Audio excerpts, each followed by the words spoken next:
எல்லாருக்கும் நமஸ்காரம். இன்னைக்கு மகாபாரதம் எபிசோட் 55. நலாயினி கதையில் நான் மௌத்கல்ய மகரிஷி கிட்ட நலன் சொல்லி அனுப்பிச்சிடுறார். நலாயினியை பார்க்கறதுக்கு மௌத்கல்ய மகரிஷி வரார். வந்து முதல் நாள் அப்படி வழியில் இருந்து பார்க்குறாரு, அவன் என்ன பண்ணுறா ஏது என்ன அவளையெல்லாம் நோட்டம் விட்டு அவளை இவருக்கு ரொம்ப பிடிச்சி போகிறது. அவளை கல்யாணம் பண்ணிக்கணுன்ற ஒரு எண்ணம். இவர் மகரிஷி இல்லையா, அதனால என்ன பண்ணுறாரு, அவளை கல்யாணம் பண்ணிக்கிற எண்ணத்தோட சுற்றி வந்து பார்க்குறாரு. அவளை பார்க்கும்போது தெரியல. அப்புறம் அவளை நேராக போய் பார்த்து அவளை கேட்குற, என்ன கல்யாணம் பண்ணிக்கிறியான்னு.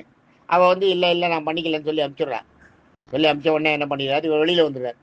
வெளியில் வந்துட்டு ரொம்ப பார்த்தாலே மயக்கக்கூடிய, அப்படியே ஈர்க்கக்கூடிய ஒரு அழகோட ஒரு ஆணாக உருவாகிற அவரோட இவர்கிட்ட ரிஷி இல்லையா, இவர் ஞானத்தால் அந்த மாதிரி ஒரு உருவத்தை உண்டாக்கிட்டு ஒரு 10 நாள் கழிச்சு மறுபடியும் இவர் வேற யாரோ புது ஆள் போகிற மாதிரி ஒரே போகிறார். போய் நாளாயினிக்கிட்ட நான் உன்னை விரும்புகிறேன்னு சொல்லுவார். ஆனால் இனி இவரோட ரூபத்தை பார்த்த உடனே, ஆஹா எவ்வளோ நல்லா இருக்கார், எவ்வளோ அழகாக இருக்கான் அந்த ஆள், இவனை கல்யாணம் பண்ணிக்கலான்ட்டு ஓகேன்ட்டு என்ன பண்ணுவான், அந்த முத்திர மோதிரத்தை ராஜா கொடுத்துருப்பார் பாருங்க, நலன் கொடுத்துருப்பான் பாருங்க, அந்த முத்திர மோதிரத்தை கொடுத்து, நீங்கள் எனக்கு சம்மதம், எங்கள் அப்பாவோட சம்மதத்தை நீங்கள் வாங்கிக்கணும், எங்கள் அப்பா கிட்ட போய் காமிச்சு சம்மதத்தை வாங்கிக்கோங்கன்னு. இவர் என்ன பண்ணுவார், அந்த மௌத்கல்ய மகரிஷி வெளியில் வந்துட்டு மறுபடியும் அந்த தன்னுடைய பழைய ரிஷியோட ரூபத்துக்கு வந்துடுவார். ரிஷியோட ரூபத்துக்கு வந்து அந்த மோதிரத்தை கொண்டு போய் ராஜா கிட்ட கொடுப்பார், நலன் கிட்ட கொடுத்த உடனே நலன் ஷாக் ஆகிடும். என்ன இவன் முனிவரை கல்யாணம் பண்ணிக்கிறேன்ட்டுக்காளே, இவ கொடுத்தமிச்சிருக்காளே, சரி அவன் ஒத்துனால்னா சார் அவரை கூப்பிட்டு கேட்பேன், நீ இந்த மோதிரத்தை எடுத்துகிட்டு வர கல்யாணம் பண்ணிக்கிறியா அப்படின்னு. ஆமான்னு சொல்லிடுறாரு. அவள் சொல்லிடுறா. மறுநாள் அவளை சந்தித்து கேட்குறாரு, இந்த மோதிரத்தை எடுத்துகிட்டு வந்தவரை நீ கல்யாணம் பண்ணிக்கிறியான்னு. ஆமாம் கல்யாணம் பண்ணிக்கிறேன்னுவா. சரின்ன உடனே கல்யாணம் ஆகிடும்.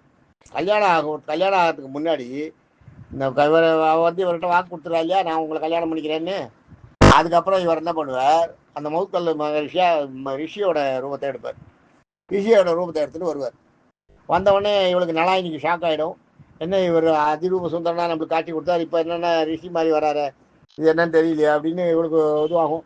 நம்மளை முதல்ல அந்த ரிஷி வந்து கேட்டு போனால் நம்ம இல்லை நம்ம மாட்டேன்னமே அப்படின்னு. ஐயோ என்ன பண்ண வழி இல்லை, சரின்னு கல்யாணம் பண்ணி கொடுத்துட்றேன். கல்யாணம் பண்ணி இவ்வளோ நம்ம சொன்ன அந்த காலத்தில் வாக்கு தான் முக்கியம். அந்த காலத்தில் வாக்குக்காக எதை வேணாலும் பண்ணுவான், தன் வார்த்தைக்காக என்ன வேணாலும் சொல்லுவான். அதே மாதிரி சல்லியன் படையோட வரும்போது பாகத்தில் பின்னாடி இந்த வாக்குக்காக தான் அவன் துரியோதன சைடு போய் சேர்ந்துடுறான். சல்லியனுக்கு மனசே கிடையாது, ஆனாலும் துரியோதன சைடில் எதுக்கு சேர்றான்னா வாக்குக்காக தான். இந்த மாதிரி இந்த வாக்கு தான் முக்கியம். வாயில் வார்த்தை தான், வார்த்தை சரின்னு சொல்லிட்டா அதுக்காக எவ்வளோ கோடி என்ன பெரிய இழப்பு இருந்தாலும் தாங்க அதையெல்லாம் அவள் பொருட்படுத்தவே மாட்டான். அது மாதிரி இவன் என்ன பண்ணிடுறா, இந்த மாதிரி சொன்னவொடனே ஆனால் இனி என்ன பண்ணிடுறா, கல்யாணம் பண்ணிக்கிறான். இவரை மௌத்கல்ய மகரிஷி கல்யாணம் பண்ணிக்கிறான். ரிஷியை கல்யாணம் பண்ணிட்டா கூட இவன் நலாயினி, இவன் ஒரு இதான பெண் இல்லையா, ஒரு மாதிரியான ஒரு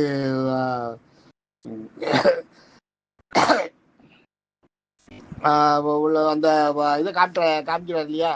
இவன் இப்போ அந்த பத்தினியாகவே இருக்கான், ரிஷி பத்தினியாகவே இருக்கா. அந்த பதிவிரத விருப்பத்தை கடைப்பிடிச்சிட்டு இவரை வச்சுட்டு இவர் என்ன பண்ணுறாரு, நலாயினியை சோதிக்கிற மைண்ட்லேயே இருக்கார். இந்த மௌத்கல்ய மகரிஷி சும்மா இல்லை.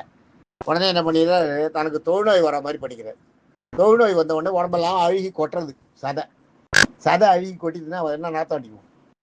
இவன் என்ன பண்ணுவா, பொறுமையாக எடுத்து எல்லாத்தையும் போட்டுட்டு இருப்பான். எல்லாத்தையும் எடுத்து போடுவான். எல்லாத்தையும் எடுத்து அங்கே இங்கே வெளியில் கொண்டு போய் அதை வழிச்சு கொண்டு போய் கொட்டிட்டு அதை அனுப்பி விட்டு ஏன்னா அவரை குளிப்பாட்டி அவருக்கு எல்லாம் பண்ணி அவருக்கான சிசுஷை எல்லாம் பண்ணிட்டு இருப்பான். பதிவிரதா தர்மம் அந்த காலத்தில் கல்யாணம் பண்ணிக்கிற வரைக்கும் தான். கல்யாணம் பண்ணிட்டு அதுக்கப்புறம் புருஷனோட இதுக்கு என்னவோ அதுதான் அவருக்கு. அதை பண்ணிட்டு இருப்பான். அவள் பதிவிரதையா அவர் ரொம்ப தர்மம் அவருக்கு நிறைய பண்ணிட்டு இருப்பான். அவருக்கு எல்லாம் பண்ணிட்டு எல்லாம் சிசுஷையெல்லாம் பண்ணிட்டு இருப்பான். இப்படியே போயிட்டு இருக்கும். இவருக்கு இது தொழுநோய் வந்துடும். தொழுநோய் வர வச்சுடுவார். இவரே வேணும்னு பண்ணுறாரு. தொழுநோய் வர வச்ச மாதிரி காய்ச்ச உடனே தொழுநோய் வந்தோடனே அதையெல்லாம் க்ளீன் பண்ணி அழுகி எல்லாம் பண்ணுறாரு. இவர் அந்த நிலைமையில் என்ன பண்ணுறாரு, நலாயினிக்கிட்ட ஒரு ஊரை சொல்லி, பக்கத்து ஊரை சொல்லி, அந்த ஊரில் ஒரு தாசி இருக்கா, அவங்ககிட்ட நான் போகணும், அந்த தாசியை நான் அடையணும், அதுக்கு ஏற்பாடு பண்ணுவார். இவர் என்னென்னோ படுத்துவார். பயங்கரமாக நலாயினியை படுத்துகிற குடும்ப கொஞ்சம் இல்லை அந்த மௌத்கல்ய மகரிஷி. உடனே இவர் என்ன பண்ணுவா, அவரால் நடக்கவே முடியாது. அவரை தூக்கி ஒரு கூடையில் வச்சுட்டு அப்படியே போவா. கூடையில் வச்சுட்டு சுற்றுறா ஊரா. நலந்து எவ்வளோ சொல்லி பார்க்குறா, நீ நாட்டில் இரு பரவாயில்லன்னு. இல்லை நான் ரிஷியோட காட்டுக்கு வந்துட்டேன், ரிஷியை கல்யாணம் பண்ணிட்டேன், ரிஷியோட அவர் அவளெலாம் காட்டில் தான் இருப்பா ஆத்திரமத்தில், அங்கே வந்துட்டேன்னா அங்கதான் நான் இருப்பேன். என்ன புருஷன் தான் எனக்கு முக்கியம், புருஷனோட இதுவா இருக்கேன் அப்படின்றாரு. இவன் போன உடனே இவரை இவ அந்த இவரை வந்து ஒரு மரத்து மேல வச்சுட்டு அந்த கூடையோட இவன் போய் அந்த ஊர்ல போய் விசாரிப்பா அந்த தாசி யாருன்னு. அந்த தாசி இருப்பா, அவகிட்ட வரணும்னா எவ்வளவுன்னு ஊரா இல்லை கேட்பா. 1000 பொற்காசு கொடுத்தா அவ சேர்த்துப்பா அப்படின்னுவா. உடனே இவன் என்ன பண்ணுவா, 1000 பொற்காசு சம்பாதிக்கணும். எப்படி சம்பாதிக்கிற? 1000 பொற்காசு சம்பாதிச்சாதான் புருஷனோட ஆசையை நிறைவேற்ற முடியும். இந்த மௌத்கல்ய மகரிஷியோட ஆசையை நிறைவேற்ற முடியும். அதனால என்ன பண்றா, தினம் அந்த தாசி வீட்டுக்கே போய் காத்தால விடியத்துக்கு முன்னாடி கோலம் வாசலை தெளிச்சு கோலம் போட்டு வந்துடுறேன். இது வந்து அவளுக்கு தாசி எழுந்து வந்து பாப்பா வாசல் தெளிச்சு கோலம் போட்டிருக்கும். அதுக்கப்புறம் மறுநாள் பாப்பா மறுநாளும் இதே மாதிரி கோலம் போட்டுக்கும், வாசல் தெளிச்சு கோலம் போட்டுக்கும். இது மாதிரி ஒரு மாசமா நடக்கிறது. ஒரு மாசமா நடந்த உடனே இவளுக்கு யாருன்னு தெரியல. அந்த தாசி அதிசயப்பட்டு போறா. யாராவது நம்ம இருக்கிற தோழிகள் தான் நம்ம கிட்ட இருக்க வேலை செய்யறவே அந்த சீடர்கள்லாம் யாராவது பண்ணிப்பா, நம்மளோட வேலைக்காரியெல்லாம் யாராவது பண்ணிப்பான்னு ஒத்தத்தியா கூப்பிட்டு கேட்கறா. நான் இல்லைன்றா. கடைசியில் வேலைக்கார எல்லாரையும் ஒன்றா கூப்பிட்டு ஒரு நாள் கேட்குறா, யார் வாசலில் தினம் தெளிச்சு கோலம் போடுறது? விடியக்காதால் நான் வரும்போது வாசல் தெளிச்சு லட்சணமாக கோலம் போட்டு வச்சிருக்கு. இது வரைக்கும் யாரும் பண்ணல, நானும் போய் பண்ணாமல் இருந்தேன். ஆனால் இப்போ புதுசாக இப்போ ஒரு மாதமா அது நடந்துட்டு இருக்கு. இது யார் பண்ணுறான்னு கேட்பேன். ஒருத்தரும் நான் இல்லைன்னு கடைசியில் யாருமே இல்லைன்னு தெரிஞ்சு போகிறது. இவளுக்கு என்ன ஆயிடுது, தாசிக்கு எப்படியாலும் இது யாருன்னு கண்டுபிடிக்கணும் அப்படின்ட்டு என்ன பண்ணுறா, ஒரு நாள் ராத்திரி தூங்காமல் முழிச்சுட்டு வீட்டுக்குள்ளே ஒரு முக்காடு போட்டு உட்காந்துட்டு பார்த்துட்டு இருக்கா யார் வராரு. விடிய காத்தால 3 மணி 4 மணிக்கு இவ வருவா. இவ நலாயினி வந்து வாசலை பெருக்கிட்டு கோலம் போடுவா. கோலம் போட்ட உடனே அந்த தாசி அப்படியே பாஞ்சு வந்து பிடிச்சிடுவா. இவளை பிடிச்சி, நீ தான் பண்ணுறியா இதை நீ ஏன் பண்ணுற, நீ உள்ள வான்னு கூப்பிட்டு போய் அவளை கூப்பிட்டு அவளுக்கு சகல மரியாதை கொடுத்து அவளுக்கு எல்லாம் பண்ணி அவளுக்கு எல்லா சுச்சுவேஷன் பண்ணி, இது வரைக்கும் எனக்கு வாசல் தெளிச்சு கோலம் பண்ணணுன்ற எண்ணமே தோணலை. நீ உனக்கு எப்படி இது தோணித்து? என் வீட்டு வாசல், அதுவும் தாசி வீட்டு வாசல் இது இப்படி இருக்குன்றது எப்படி தெரியும் உனக்கு? நீ எப்படி அதை வந்து கோலம் போட்ட? நீ உனக்கு என்ன வேணும்? எதுக்காக நீ இதெல்லாம் பண்ணிட்டு இருக்க? எதுக்காக நீ வந்து என் வீட்டு வாசலில் கோலம் போடுற அப்படின்னா. அப்போ இவன் சொல்லுவா, எப்பயுமே ஒரு சுமங்கலி வீட்டு வாசலில் கோலம் இல்லாமல் இருக்கக்கூடாது, வாசல் தெளிச்சு கோலம் போடாமல் இருக்கக்கூடாது. நீ வந்து தாசின்னா கூட நித்திய சுமங்கலின்னு பேர், தாசிகளுக்கு பேர் நித்திய சுமங்கலின்னு பேர். ஏன்னா தானே அவளுக்கு யாராவது ஒரு புருஷன் இருந்துட்டு இருக்கா இல்லையா, அதனால நித்திய சுமங்கலின்னு பேர். நீ நித்திய சுமங்கலி, உங்கள் வீட்டு வாசலில் வாசல் தெளிச்சு கோலம் போட்டே இருக்கணும். ஆனால் அது உனக்கு தெரியல, உன்னோட உங்களோட படிப்பெண்கள் தோழியர் யாரும் பண்ணவும் இல்லை, படிப்பெண்களும் உனக்கு செய்யலை அதை. அதனால் நான் செஞ்சேன் ஒன்று. இன்னொன்று, ரெண்டாவது, என்னுடைய புருஷன் வந்து உங்ககிட்ட வரணும்னு ஆசைப்படுறேன். அதுக்கு 1000 பொற்காசு நீ கேட்குற. என்கிட்ட 1000 பொற்காசு இல்லை. என்னைக்காவது நாள் நீ கேட்ப, நான் செஞ்ச வேலைக்கு கூலி வேணும்னு நீ கண்டுபிடிச்சி கேட்கும்போது அப்போ எவ்வளோ கூலி வேணும்னா நான் சொன்னேன்னா நீ தருவ. நீ தரதை சேர்த்து வச்சு இன்னும் நான் வேறு எங்கே பகல்லாம் உழைப்பா, வெளியிலலாம் போய் வேலையெல்லாம் செய்வான். அந்த வேலை சம்பாதிச்சு எல்லாத்தையும் சேர்த்து வச்சு 1000 பொற்காசு ஆக்கி என் புருஷனை கூட உனக்கு அனுப்பணும்னு நினைக்கிறேன் அப்படின்வா. அடுத்த உடனே அவளுக்கு ஷாக் ஆகிடும் அந்த தாசிக்கு. என்னது, உன் புருஷனை என்கிட்ட அனுப்ப போறியா? எந்த பெண்ணாவது இதை பண்ணுவாளா? ஒரு புருஷன் தன்னுடைய புருஷனை வந்து இன்னொருத்தர் தாசிக்கு அனுப்புறதுன்றது யாருமா பண்ணுவா? யாருமே பண்ண மாட்டா. நீ இந்த மாதிரி இருக்கியே, நீ இப்படி இல்லை, அவர் விருப்பப்படுறாரு, அவர் ஆசைப்படுறாரு, நான் அதை பண்ணுவேன் அப்படின்றார். நலாயினி எல்லாத்தையுமே போல்டாக செய்ய ஃபேஸ் பண்ணுறவன். ஃபேஸிங் கெப்பாசிட்டி அந்த காலத்தில் பெண்களுக்கு இருந்துருக்குன்றது நலாயினி கதையில் தெரியும் நம்மளுக்கு. நலாயினி கற்றுக்குறான், பண்ணுறா. பண்ணின உடனே என்ன பண்ணுறா, அதான் நலாயினியோட இது வந்து அவ்வளோ பெரிய இது கதை. அவன் இந்த திவான் சொல்கிற தாசி, உன்னுடைய இந்த இது இருக்க, இது வந்து பெரிய விஷயம். ஒரு பெண்ணு தன் கணவனையே கொண்டு தாசி வீட்டில் விடுறதுன்றது நான் இப்போ தான் கேள்விப்படுறேன். எனக்கு காசே வேண்டாம், உங்கள் வீட்டுக்காரை கொண்டு விடுன்னுவா. சரி, நான் எங்கள் வீட்டுக்காரை கொண்டு விடுறேன், ஆனால் எங்கள் வீட்டுக்காருக்கு வந்து தொழுநோய் இருக்குது அப்படின்னு சொல்லுவா. இவன் சொன்ன உடனே அவன் ஷாக் ஆகிடுவா. அவன் தாசி ஷாக் ஆகிட்டு, தொழுநோய் இருக்கிற ஒரு ஆள் வந்து எங்கிட்ட வரணும்னு ஆசைப்படுறாரா? சரி, அவருக்கு நீ என்ன, அவர் வேலை உனக்கு என்ன சோகம்? நீ எதுக்கு நீ அவரை தூக்கிட்டு அலையிற? நீ எதுக்கு அவரை இது மாதிரி கூப்பிட்டு வந்து என்கிட்ட விடணும்னு நினைக்கிற? எல்லாம் தப்பு. நீ அவரை விட்டு நீ பாட்டுக்கு நீ வேலையை பார்த்துட்டு போயிட்டாரு. நீ நல்லா அழகாக இருக்க, நல்லா நல்ல அழகு, கிளி கொஞ்சம் அழகு தான். அவளுக்கு வந்து நீ வந்து ஒரு கல்யாணத்தை பண்ணிட்டு போயிட்டாரு, இந்த வேறால உனக்கு லாபம் ஒன்றும் கிடையாது அப்படின்னு சொல்லுவா. அவள் தாசி சொல்லுவா. ஆனால் இவன் கேட்க மாட்டான். நான் வந்து உன் வீட்டு வாசல் தெளித்து கோலம் போட்டது உங்ககிட்ட இருந்து அட்வைஸ் வாங்கிட்டு போகிறதுக்கு இல்லை. போல்டான லேடி நலாயினி, உங்ககிட்ட அட்வைஸ் வாங்கிட்டு போகிறதுக்கு இல்லை. என் புருஷனுக்கு கூட ஒரு நாள் நீ மனைவியாக இருக்கணும், உனக்கு சம்மதமா? உங்ககிட்ட கேட்காம கொண்டு விடுறது சரியில்லை, அதனால கேட்டேன். உடனே அவளுக்கு வந்து பூரிப்பாயிடும். அந்த தாசி குளத்துல இருந்தவளுக்கு, அவளுக்கு இது மாதிரி பெண்களை பார்த்தது இல்லை இல்லையா. இந்த மாதிரி இப்போ கேள்விப்பட்ட உடனே அவளுக்கு ரொம்ப சந்தோஷப்படுவா, ஆச்சரியப்படுவா. இந்த மாதிரி கூட ஒரு பெண் இருக்காளான்னு. சரி, நான் உன் புருஷன் கூட இருக்கேன், ஆனால் நீ எனக்கு காசை கொடுக்க வேண்டாம். ரொம்ப சந்தோஷப்பட்டு உன்னுடைய இந்த நிலைப்பாடு இருக்க, இது வந்து என்னை ரொம்ப உறுத்துறது. அதனால நான் அவருக்கு புருஷனா அவருக்கு மனைவியாக இருக்கேன், அவர் கூட ஒரு நாள் இருக்கேன், நீ அவருக்கு வந்து இங்கே விட்டு போடுவா. இவன் என்ன பண்ணுவா, கூடையோட தூக்கின்னு வந்து அவர் வீட்டு அந்த தாசி வீட்டு வாசல்ல வச்சுட்டு வந்துடுவா. தாசி கிட்ட சொல்லிட்டேன்னு இந்த மௌத்கல்ய மகரிஷி என்ன பண்ணுவார், முழிப்பார். என்ன தாசி கிட்ட கொண்டு விட்டா இவன் எப்படி கேட்பாரு, தாசி கிட்ட சொன்னியா விஷயத்தை எல்லாம் சொன்னியா, ஒத்துனாளா அவன் எல்லாத்தையும் கேட்பார். அவெல்லாம் ஒத்துருக்கா, நான் பேசியிருக்கேன், நீங்கள் உங்கள் சந்தோஷம் தான் எனக்கு முக்கியம், நீங்கள் சந்தோஷமாக இருந்துட்டு வாங்க ஒரு நாள், நீங்கள் சொன்ன மாதிரின்னு கொண்டு விட்டு போனே மௌத்கல்ய மகரிஷி சந்தோஷப்படுவார் ரொம்ப. இப்படி ஒரு மனைவி நம்மளுக்கு கிடைச்சது, நம்ம எவ்வளோ புண்ணியம் பண்ணியிருக்கணும், கிடைக்கணும் நமக்கு, எவ்வளோ இது பண்ணியிருக்கணும் அப்படின்ட்டு அவர் சந்தோஷப்படுவார். ஏன்னா இவ்வளோ சோதனை பண்ணுறது தானே இதெல்லாம் பண்ணுறார். பண்ணும்போது அந்த தாசி வருவா. தாசி மௌத்கல்ய மகரிஷியை கூப்பிட்டு போய் முதல்ல குளிப்பாட்டுவா. ஒரு மேலெல்லாம் அழுகி இருக்கும், அந்த அழுகின சதையெல்லாம் எடுத்து போட்டு அந்த தாசி பண்ணுவா.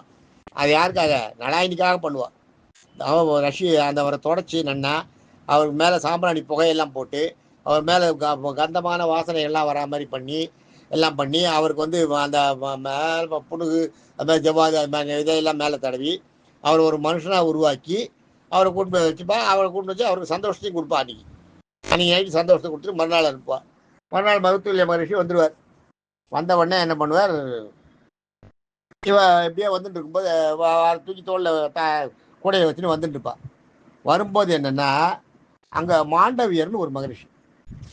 இந்த மாண்டவியர் என்ன பண்றார், அங்க மாண்டவிய மகரிஷி அந்த இதுல மாண்டவிய மகரிஷிய அவர் ஒரு சாதாரண ரிஷி. அவர் என்ன பண்றாரு, அவர் வந்து ஒரு இதுல தியானம் பண்ணிட்டு இருக்காரு, ஒரு சபையில உட்காந்துட்டு, அவரோட ஆசிரமத்தில் உட்காந்துட்டு. திருடங்க என்ன பண்ணாங்க, ராஜாவோட ராணியோட முத்துமாலையை திருடிட்டு ஓடி வந்துடுறாங்க. ஓடி வரும்போது இவாளும் துரத்தி வரும்போது அந்த திருடனுங்க ஓடி கொண்டு வந்து அந்த மாலையை இவர் கழுத்துல போட்டு இவங்க போய் ஒளிஞ்சிடுறாங்க. இவங்க போய் ஓடி போயிடுறாங்க. அந்த கொள்ளையடிச்சு வந்த நகையெல்லாம் அங்கேயே அவரோட மௌத்கல்ய மகரிஷி ஆசிரமத்தை, இந்த மாண்டவிய மகரிஷியோட ஆசிரமத்தை ஒழிச்சு வச்சுட்டு போய் ஒளிஞ்சிடுறாங்க. ஒழிஞ்ச உடனே என்ன பண்றா, தேடி பார்க்குறா, எல்லாம் பார்க்குறா, இல்லை. பார்த்தா இந்த ரிஷி கழுத்துல மாலை இருக்கும். ரிஷியை வந்து முதல்ல எழுப்பி மரியாதையாக அரண்மனை பாதுகாவலர்கள்லாம் கேட்பா, இது மாதிரி நீங்கள் அந்த மாலையை போட்டுருக்கல, இந்த மாலை எப்படி கிடைச்சது, ரிஷியை எழுந்துருக்கோன்னு. அவர் வந்து நிஷ்டையில் இருப்பார். நிஷ்டையில் இருந்தால், அஷ்டாங்க நிஷ்டையில் இருந்தால் ஒன்றுமே தெரியாது, வெளி உலகமே தெரியாது. சொன்ன உடனே இது பண்ணுவார். ரெண்டாவது அவர் வந்து மௌன விரதம் வேற இது பண்ணுவார். காத உடனே அவரை தட்டி எழுப்பா, தொட்டு உசுப்பி எழுப்பி நிறுத்தும் போது அவருக்கு தெரியும் போது இந்த மாலை எப்படி வந்ததுன்னு கேட்பா.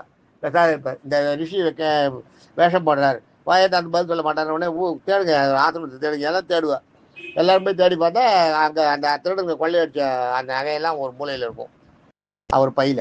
அதை பார்த்த உடனே அந்த காவலர்களுக்கெல்லாம் வீட்டு போயிடுறாரு. தரத்தரன்னு இழுத்துன்னு போறாரு. இவரை இழுத்துன்னு போய் அதுக்கு முன்னாடி ராஜாவுக்கு போய் விஷயத்தை சொல்லிடுறான். இது மாதிரி ஒரு ரிஷி வேஷம், ஒரு திருடன் நாங்கள் பிடிச்சிட்டோம், ரிஷி வேஷம் போட்டு அப்படியே உட்காந்துருந்தான், இழுத்துட்டு வந்துருக்கோம். உடனே சரி, அவனை கொண்டு போய் கழுவில் ஏற்றுக்குவோம், ஊர் ஜனங்களுக்கு தெரியணும். எப்பயுமே கழுவில் ஏற்றுறதுன்னு கழுமரம்னு ஒன்று ஊருக்கு நடுவில் 4 ரோடு சேரது இல்லையா, அந்த இடத்துல மூலையிலே வச்சிருப்பா கழுமரம். கழுமரத்தில் அந்த யாரும் பனிஷ்மெண்ட் கொடுக்குறாலே அதில் சொருகிடுவா. இந்த ஆசனவாயை, நம்மளோட ஆசனவாயை தூக்கி அதில் வச்சிருவா. அது எப்படி இருக்குன்னா, கூம்பு மாதிரி நீளமாக இருக்கும், கூறாக இருக்கும். அதில் வச்சிருவா. அதில் வச்ச உடனே கொஞ்சம் கொஞ்சமாக அந்த கூறு உள்ளே இருக்கும், அவளோட வெயிட்லேயே இறங்கி தலையை பொத்துட்டு மேலே வந்துடும், காத்தால செத்துருவா. அந்த ஒரு நாள் 2 நாள் அந்த பணத்தை அப்படியே விட்டு வச்சிருப்பா. ஏன்னா ஊர் ஜனங்கள்லாம் பார்க்கணும், பார்த்து பயப்படணும். ராஜ துரோகம் பண்ணால் என்ன ஆகுன்றது தெரியணும் இல்லையா, அது ஜனங்களுக்கெல்லாம் ஒரு பயம் உண்டாகணும். அதுதான் அரசாட்சி பண்ணுறதே, ஜனங்களுக்கு பயம் உண்டாகணுன்றது தான். அந்த பயம் உண்டாகணுன்றதுக்காக அதை பண்ணுவா. அதை பண்ணினே உடனே என்ன பண்ணுவா, அந்த மாதிரி ஒரு இது பண்ண உடனே அது மாதிரி இவரை கொண்டு போய் கழிவுல ஏற்றி கொண்டுவார். இவரை கொண்டு போய் 4 மூலையில் இருக்க அந்த கழிவுல ஏற்றி விட்டுருவார். ஏற்றி விட்ட உடனே இவர் அப்படியே கொஞ்சம் இவரோட யோக நிஷ்டையில் உட்காந்துருவார். அப்படியே உட்கார்ந்த உடனே இவர் உள்ளே இறங்கவே மாட்டார், அப்படியே இருப்பார். இந்த நிலைமையில் என்ன பண்ணுவார்னா, இந்த வரா இல்லையா நலாயினி, மௌத்கல்ய மகரிஷியை தோளில் தூக்கிட்டு வருவா பாருங்க, அவளோட அந்த இது இடிச்சிடும். அந்த கூட வந்து அந்த மௌத்கல்ய மகரிஷி மேலே இடிச்சிடும். இடித்த உடனே அவன் என்ன பண்ணுவார், நலாயினியை பார்த்து, பொழுது விடியறதுக்குள்ளே உன் புருஷன் செத்து போயிடுவான், நீ என் மேலே இடிச்சிட்டு போற. இவ தெரியாம தான் படுறா, இருட்டில் தெரியல, வரும்போது பட்டுறது, மேலே பட்டுறது. அவர் என்ன பண்ணுறாரு, யோகத்தில் அவர் யோகம் கலைஞ்சிடும். மேலே தொட்ட உடனே யோகம் கலையும். தொட்ட உடனே யோகம் கலைஞ்ச உடனே மேலே பட்டு இடித்த உடனே யோகம் கலைஞ்ச உடனே நீ எவ்வளோ திமிரில் போறியா, உன்னோட பொழுது விடியத்துக்குள்ள நீ அபங்கல்யா ஆயிடுவான்னு சாபம் கொடுக்குறாரு. இவன் எதுக்காக அந்த மௌக்கல்ய மகரிஷியை பிடிச்சிட்டு மல்லு கொடுக்குறா, எப்படியாலும் உயிரோட இருக்கணும், பழிக்கணும், ஆளாகணுன்றதுக்காக தானே. அவரை புருஷனை இல்லைன்னு இவளுக்கு தன்னறியாத கோபம் வரும். அப்படியா, சரி, அந்த நான் உண்மையான ஒரு பதிவிரதையா இருந்தா அந்த சூரியனே உதிக்கக்கூடாதுன்னு சாபம் கொடுத்துட்டு போயிடுறா. சூரிய பகவான் உதிக்கல, சூரிய பகவான் ஓடி போயிடுறார். சூரிய பகவான் ஓடி போயிடுறார் இல்லையா. சூரிய பகவான் இதெல்லாம் எப்பயோ நடக்கிறது. இதுக்கு முதல் ஜென்மத்தில் நடக்கிற விஷயம் இதெல்லாம். சூரிய பகவான் ஓடி போயிடுறார். சூரிய பகவான் இன்னைக்கு தேரில் ஓட்டலன்னொடனே சூரியனுக்கு அருணன் ஒரு இவர் இருந்தார் பாருங்க. அருணன் சூரியனுடைய தேரோட்டி, அதான் மயிலதேயனோட அண்ணா அருணன் என்ன பண்ணுறார், அருணைன்னு பேர் வச்சுட்டு அவர் என்ன பண்ணுறார், பெண்ணா மாறி அவரோட சுய உருவத்தில் அவரால் நடக்க முடியாது. அதனால ஒரு அழகிய பெண்ணா மாறி சந்திரலோகத்துக்கு வரா. அன்னைக்கு ஒரு நாள் சூரியனோட இது கிடையாது, அதனால சந்திரலோகத்துக்கு வந்தோடனே ஊரே அல்லவலப்படுறது. ஆனால் சூரியனுக்கு ரெஸ்ட்டு, அதுதான் பெரிய விஷயம்.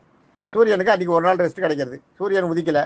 என்னன்னு பார்த்தா இது விஷயம் நலாயினியோட இது. நலாயினியை எப்படி சரி பண்ணுறது, யார் பண்ணுறதுன்னு தெரியல. அதை பார்க்குறேன். அதை பார்த்துட்டு இருக்கும்போது அந்த நேரத்தில் தான் அருணுக்கு அன்றைக்கி ரெஸ்ட் கிடச்சி தூண்டவுடனே சந்திரனை பார்த்துட்டு போகிறார்.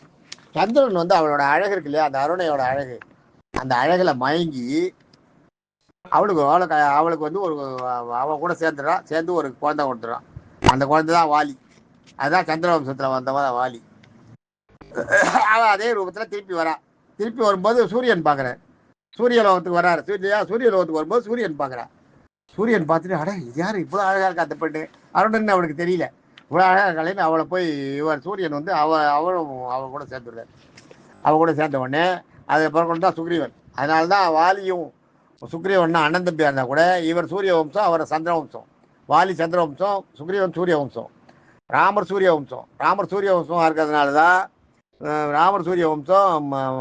ஆஞ்சநேயர் ஆஞ்சநேயருக்கு நவ வியாகரணம்னு அந்த வித்தையெல்லாம் கற்றுக் கொடுத்தவர் இவர் தான். எல்லா இதையும் கற்றுக் கொடுத்தது சூரியன் தான். சூரியன்கிட்ட தான் அவர் படிக்கிறார். சூரியன் ஆச்சாரியன் ஆஞ்சநேயருக்கு. அதனால ஆஞ்சநேயர் சூரியன் தான் சொல்கிறார், நீ போய் எப்படியாலும் என்னுடைய பிள்ளை சுக்ரீவன் பூமியில் இருக்கா, அவனுக்கு கூட இருந்து அவனை காப்பாத்துன்றார். அதனால தான் ஆஞ்சநேயர் ராமர் கூட இல்லை, வாலி கூட இல்லாமல் சுக்ரீவன் கூட இருக்கார். சுக்ரீவன் கூட இருக்கும்போது தன்னுடைய அதே குலத்தை சேர்ந்த ராமர் வரும்போது ராமரை அடி பண்ணி ராமருக்கு சிஷ்யன் ஆயிடுறார். இதெல்லாம் அது வேற தனி கதை. இது சந்திரசூரியன் எப்படி உண்டாகுது. இங்கே இந்த நலாயினி என்ன பண்ணுறா, நலாயினிக்கிட்ட பெரிய பிரச்சனை ஆகிடும். நலாயினி சூரியன் உதிக்கலன்னு எல்லாரும் இது பண்ணுவாள். அப்புறம் எல்லாரும் பிரம்மதேவரெலாம் நலாயினியை சாந்தப்படுத்தி அப்படி பண்ணிட்டு இந்த மாண்டவிய மகரிஷியை கூப்பிட்டு மாண்டவிய மகரிஷியை நலாயினிக்கிட்ட மன்னிப்பு கேட்க சொல்லுவாள். மாண்டவிய கேட்பார். அவருக்கு தெரியல, அவருக்கு இது மாதிரிலாம் ஆகும்னு தெரியல. அவர் பதிவிருத்தன்றதே தெரியல அவருக்கு. அவர் ஏதோ சொல்லிட்டாரு ஒழிய இது விஷயம் தெரிஞ்ச உடனே அவர் என்ன பண்ணுறாரு, சொல்கிறேன். இப்போ அது பண்ணி அந்த அவருக்கு வேண்டும் போது அவர் என்ன பண்ணுறாரு, அவரை ஒரு குச்சி எடுத்து அவர் அந்த மாண்டவிய மகரிஷியை தொடுவார். தொட்ட உடனே அவர் அந்த கழுமரம் எரிஞ்சு போய்டும், அவருக்கு இறங்கிடுவார். இது இன்னொரு கதையில் அவர் கழுமரம் தானாகவே எரிச்ச மாதிரியே இருக்குது.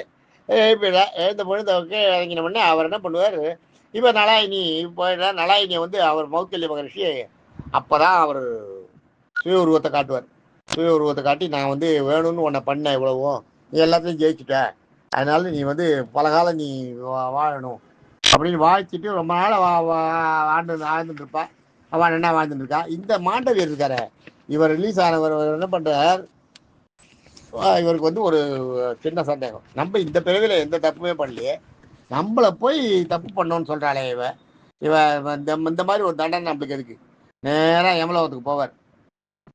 மாண்டவிய மகரிஷி யமலோகத்துக்கு போய், அது மௌத்கல்ய மகரிஷி, இது மாண்டவிய மகரிஷி, ஞாபகம் வச்சுக்கோ.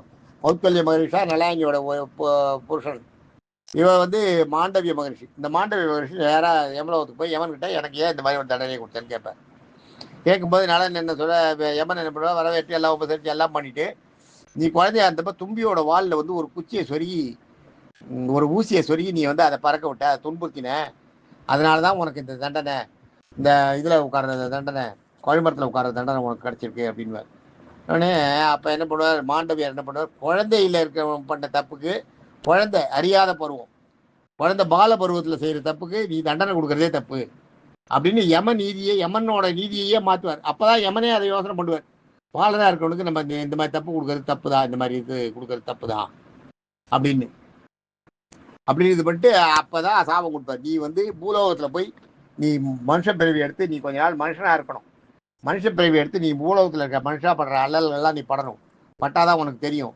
ஒரு குழந்தை தப்பு பண்ணுதுன்றதுக்காக அவரோட அடுத்த பிறவியில் அவரை கொண்டு போய் இந்த மாதிரி ஒரு கழுமரத்தில் ஏற்றுற அளவுக்கு பண்ணலாமா? நான் ஒரு ரிஷி இல்லையா? இந்த மாதிரி பண்ணேன் எல்லாம் பலவாறு சொல்லிட்டு அவரை அனுப்பிடுறார். அவன் தர்மருக்கு சாபம் கொடுத்துருக்காரு யமனுக்கு. யமனுக்கு சாபம் கொடுத்த உடனே அந்த யமன் தான் தர்மரா பிறக்கிறார் அடுத்த பிறவியில். தர்மர் இங்கே பிறந்துடுறாரா? இந்த நலாயினி என்ன பண்ணுறா? அவள் 2 பேரும் வாழ்ந்துருக்காளா? அவளுக்கு வந்து சலிச்சு போகிறது வாழ்க்கை சலிச்சு போனோடனே அவள் என்ன பண்ணுறா? ஈஸ்வரனை நோக்கி தவம் பண்ணுறான். ஈஸ்வரன் நோக்கி தவம்னா கடுமையான தவம். நலாயினி அவளுக்கு சலிச்சு போயிடுது, இந்த வாழ்க்கையே சலிச்சு போயிடுது. சலிச்சு போனவுடனே ஈஸ்வரனை நோக்கி தவம் பண்ணுறான். தவம் பண்ணும்போது என்ன பண்ணுறா? முதல்ல வந்து தண்ணியில் நின்று தவம் பண்ணுறான். ஈஸ்வரன் வரல. அப்புறம் ஒரு காலம் ஊன்ட்டு தவம் பண்ணுறான். அப்பயும் ஈஸ்வரன் வரல.